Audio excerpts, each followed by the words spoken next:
కాంగ్రెస్ ప్రభుత్వం ఏర్పడిన తర్వాత వచ్చిన తొలి ఉగాది తెలంగాణ ప్రజల్లో వెలుగులు నింపుతుందని ఉప ముఖ్యమంత్రి భట్టి విక్రమార్క అన్నారు. ఈ సందర్భంగా ప్రజలకు ఆయన ఉగాది విషెస్ తెలియజేశారు.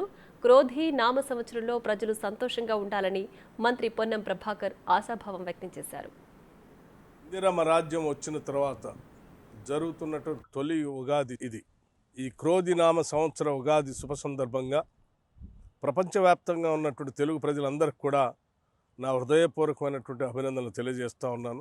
శుభాకాంక్షలు కూడా తెలియజేస్తూ ఉన్నాను. ఈ క్రోధినామ సంవత్సర సందర్భంగా ప్రతి ఇంట సౌభాగ్యాలు నిండాలని, అందరూ ఆనందంగా ఉండాలని, సిరి సంపదలతో తులతోగాలని మనస్ఫూర్తిగా కోరుకుంటున్నాను. ఈ సంవత్సరం సమృద్ధిగా వర్షాలు పడాలని, తద్వారా రాష్ట్ర వ్యాప్తంగా వ్యవసాయం మీద ఆధారపడి ఉన్నటువంటి ప్రజానికం అందరూ కూడా సుఖ సంతోషాలతో వెలుగొందాలని చెప్పి ఆ భగవంతుని ప్రార్థిస్తూ ఉన్నాను.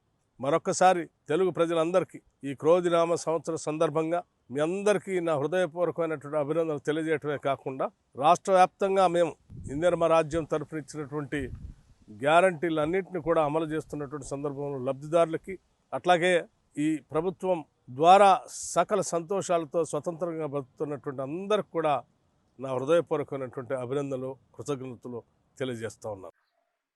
తెలుగు ప్రజల జీవితాల్లో నూతన వెలుగులు నింపడానికి విచ్చేసిన నూతన సంవత్సరం శ్రీ క్రోధినామ సంవత్సరం. ఈ సంవత్సరం మీ అందరి జీవితాల్లో సుఖ సంతోషాలను, భవిష్యత్తు అంతా కూడా విజయాలు కలిగించే విధంగా ఉండాలని ఆ భగవంతుని ప్రార్థిస్తూ తెలుగు నూతన సంవత్సర శ్రీ క్రోధినామ సంవత్సర శుభాకాంక్షలు. మీ పొన్నం ప్రభాకర్.